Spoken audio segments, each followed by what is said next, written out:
got the whole world in his hands, arranged by Margaret Bonds.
That's such a beautiful reminder for us this 2020. There's been so much loss and devastation and sadness, and that's a gentle reminder that he's got the whole world in his hands. Thank you so much for your selection. A little birdie told me you went to Oakwood. Yes. I've got a little birdie watching you now, Dominic McKenzie, who is an old chum of yours from school. Oh, and he's tuning in. So be sure again to like, be sure to share, be sure to invite your friends, and of course vote for your favorite performer today. That is an option you have because there is an Audience Choice Award that goes out. So talk to me a little bit about as I read your bio, and the thing that stood out to me is that there is an importance for you to preserve and publicize African American vocal artists and music. Talk to me a little about the importance of that for you. Absolutely. One thing that I'm very, very passionate about is representation. And I feel that to this point, Black people, Black singers, Black composers, we haven't been rightfully represented in the world of classical music. And so I do everything that I can to bring our music to the forefront. I try to perform it as much as possible. I've dedicated my research to it because I just think it's so important for young and old, everyone around the world, to experience all different kinds of music and not just one side, one viewpoint of what classical music is.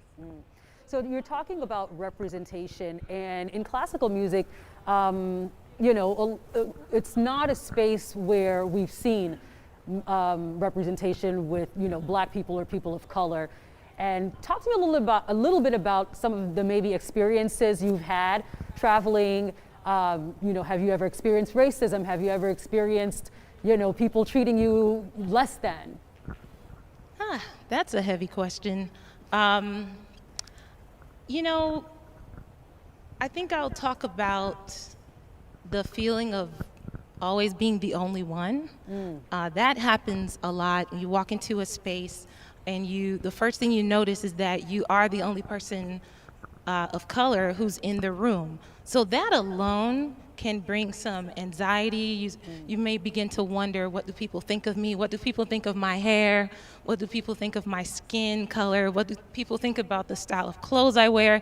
So many different variables that we think about as young people anyway, but just adding that extra layer of color and of race and of gender even, it can be a little intimidating sometimes. Even in the realm of academia, you may start to put extra pressure on yourself to perform at a very high level because you feel like you're representing your race. You feel like any mistake that you make is a reflection of all Black people, which we know is not true, but sometimes you can start to put that on yourselves. And even as simple as being asked to speak on behalf of Black people in a class, well, I'm just one Black person. My perspective may not be the perspective of all Black people, but sometimes I am put in the position to kind of give the Black opinion, which can be a little frustrating at times. Awesome. I want to go on, but I'm going to check with our esteemed judges first. Mr. Gregory Hopkins, would you like to hear another selection? Thank you, Naomi. And thank you, Christine. We heard that you went to Oakwood. Yes. And we have to put a commercial out there because one of our past winners, Brandy Sutton, was another Oakwood graduate. There must be something in the water there. Yes, Brandy's amazing. So we would like to hear all of your numbers. Please choose the order that you would like to sing them in. All right.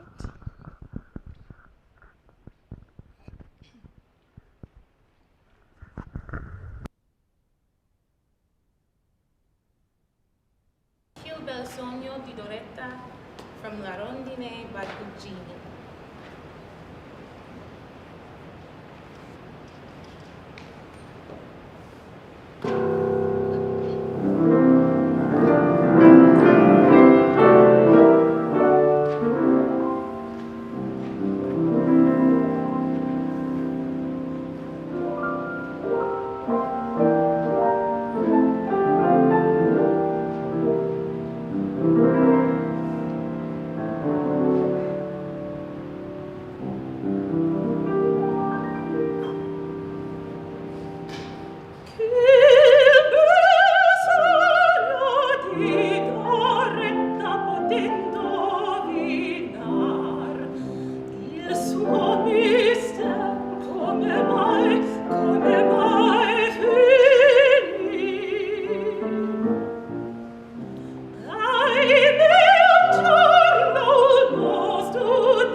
lastly, I'll sing Depuis le jour from Louise by Charpentier.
Thank you, Christine. I just want to point out as we stand in these hallowed halls of the Harlem School of the Arts, which was founded by Dorothy Maynor, that was her signature aria.